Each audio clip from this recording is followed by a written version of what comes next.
po ang Good Morning Kapatid! Alright! Sa panahon pong mainit, sa pamaypay, ika'y kumakapit. Yan po ang ibibida ngayon. Ngayong araw kasama ang nakilala kong factory worker turned artist, ang kanyang hand-painted fans. Hit na hit, lalo po tuwing tag-init. Kita tayo kasama ang owner ng Abanico at iba pa na si Jonas Cueto. Good morning, kapatid! Hello, good morning po. Good morning, Jonas, at thank you for joining us today. I'm so excited na pag-usapan natin itong mga dala-dala mo. And I love this pamaypay because may kasamang kaperahan. Mas lumalamig ang panahon kapag may kasamang pera. Anyway, so kwentahan mo kami, Jonas, paano ba nag-umpisa itong buhay mo bilang isang negosyante? Nung una, parang worker po ako sa isang Abanico company. Tapos yun, doon ako nag-umpisang parang talagang business-minded ako eh. Yung inisip ko noon, ano kaya kung magbenta ako ng produkto namin. Oo. So, yung dati kang Abanico, nagtatrabaho sa isang Abanico shop, that's why Abanico na din. Pero kaya mo din gumawa ng Abanico talaga? Nung huli, kami na rin gumagawa nung lahat. Saan po ba galing itong mga Abanico po ninyo? Iba-iba po. Merong yung kawayan namin na raw material sa Marinduque, tapos Quezon Province, dun sa mga probinsya po. Okay. So, ang dami pong iba't ibang mga designs dito, no? Mostly mga flowers, mga plants na bagay po talagang disenyo ng isang pamaypay. Sino po bang nakaisip or bakit nyo po naisip na ganito yung magiging disenyo ng inyong produkto? Kasi dati parang babae lang talaga yung nagpapamaypay. Kaya bulaklak, yun ang mga naisip kong design. Dati yun. Dati. Pero ngayon? Ngayon, iba-iba na. Meron na rin kaming aso, kaya lang wala kaming sample. Ganun. I was wondering, Sir Jonas, pwede po ba magpa-customize? Pwede. Talaga? So kahit na anong klaseng design, pwede kong sabihin sa inyo, kaya nyo pong gawin? Pwede, Okay, kunyari, palagay ko po yung logo ng Good Morning Kapatid. Pwede po yun. Okay. Alright, so magkano po ba ang naging puhunan po ninyo nung kayo po ay nagtayo ng ganitong klaseng negosyo? Parang halos, kasi Facebook lang ako nag-umpisa. So wala masyadong puhunan. Pag may nag-order, saka ko lang. So made to order. Tapos po, eventually? Parang picture lang talaga yung puhunan ko. Ipopost ko siya sa Facebook, yung gano'n. Kailan po nag-start? Noong March 2013. Matagal na rin po. Yung parang labas din nun ng Facebook. So, kailan po siya naging full-blown na ito na po talaga yung negosyo ninyo? When sabi niyo po, nag-start po kayo, Facebook lang. Siguro mga 4 na taon simula noon, noong 2013. So, tapos magkano po yung naging puhunan po nun yun? Yung eventually, naging full-blown business na po kayo? Siguro mga 20 to 30 yung start. Okay. And then magkano na po yung kinikita po ninyo kada buwan? Medyo okay na po. Mga 5 digits siguro. Ayun, nakabawi na po doon sa nailabas na puhunan. So, tuwing kailan po ba ang peak season ng mga ganitong klaseng produkto? Tuwing summer kasi di ba kailangan nilang ng Tapos tuwing December, mga bear season, pang regalo. Okay. So, isa-isahin po natin ito. Ito yung mga pamaypay, iba't ibang klaseng Abanico, diba? Iba't ibang materyales din po. And then, meron po kayo dyan na bag, no? Opo. Can you tell me more about it? Ito naman, hand-painted din siya, native na bag.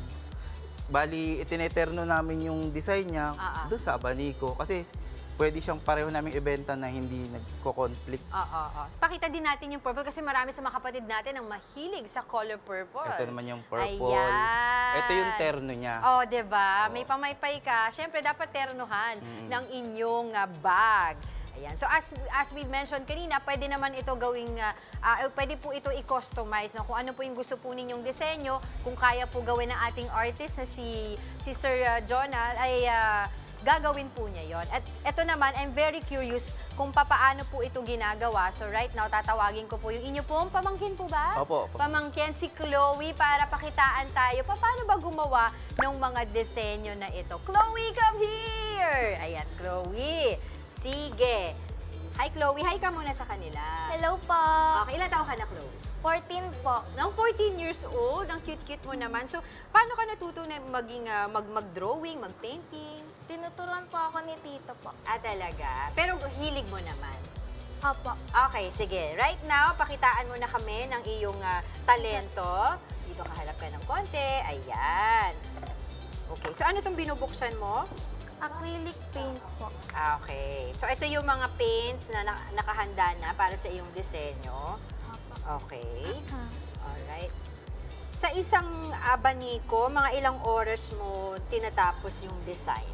Mga nasa ano lang po, 20 or 30 minutes Ah, po. 30 minutes Apo. lang. Okay. Depende naman po yun sa design po. Okay. So, mostly yung mga ginagawa mo, mga flowers? Apo. Okay. Meron ka pa bang ibang mga na-try na design? Apo. Okay. Sige, pakita natin sa ating Ayan, sa ating mga kapatid yung ginagawa mo. Ayan. So, tinutuloy lang po niya yung inumpisahan niya kanina na mga disenyo ng bulaklak dito sa brown na abaniko na feeling ko eterno din sa suot ko. So, mine na yan. Pag natapos. Diba? Pag natapos na. Madali po bang turuan ang inyong pamangkin, sir? Sir Jonas? Pag humawak na siya ng brush, madali nang Oo. turuan. Sa ngayon po, ilan po yung mga artist po ninyo sa inyong negosyo? Marami na rin. Pang-apat siya. Kaya lang pag summer lang siya. Oo. Kayo po ba nag-export na rin? Ay, hindi. Ay, hindi pa. Ako magandang ipakita din to sa ibang bansa. Kultura ng Pinoy ito di ba? Okay. Pero sino-sino po usually yung mga inyong nagiging customer? Siyempre yung mga donya, yung may mga sarili ng Mga trabaho. donya. Gusto ko yung donya. May mga sarili ng trabaho. Oo. Meron po ba kayong physical store, sir? Wala, pero may mga tindahan kaming pinagdi-displayan sa Green Hills. Ah, Sa SM okay. Mga Pampanga. pop-up store, Oo, ganon. yung- Okay, so dun sa ating mga kapatid na interesadong umorder, ay saan po ba nila kayo pwedeng makita at makontak? Sa Facebook, sa Abanico at iba pa. Search nyo lang yun. Nandun Ano po? kami. Abanico at iba pa. Yung kanila pong telephone number ay nakapaskil po sa ating TV screen na inyo pong pwedeng tawagan or i-message para po sa iba pang detalye. Siguro bago ko po ipakita yung disenyo na ginagawa ni Chloe, mabilis na tips na po sa pagninegosyo para po sa mga kapatid natin na gusto rin po sumabak sa ganitong klaseng trabaho or negosyo. Ayun, sa pagninegosyo, dapat lakas ng loob at saka handa kang magutom sa umpisa. Ayun. Diba? Ganun naman talaga yun na pag Oo. nagnenegosyo. Believe in yourself. At kung ano yung mahal mo gawin, yun ang gawin mo para maging negosyo mo, para hindi masyado mahirap for you. And of course, yun nga, tiwala lang sa mga negosyo na inyong papasukin. At eto na, ang ating inaabangang disenyo ni Chloe. Hi, Chloe! Hello Okay ka pa po. ba dyan? Medyo kailangan. Eto na po mga kapatid, napakaganda po ng kanyang ginawa. Say hi naman sa ating mga kapatid. Hello po.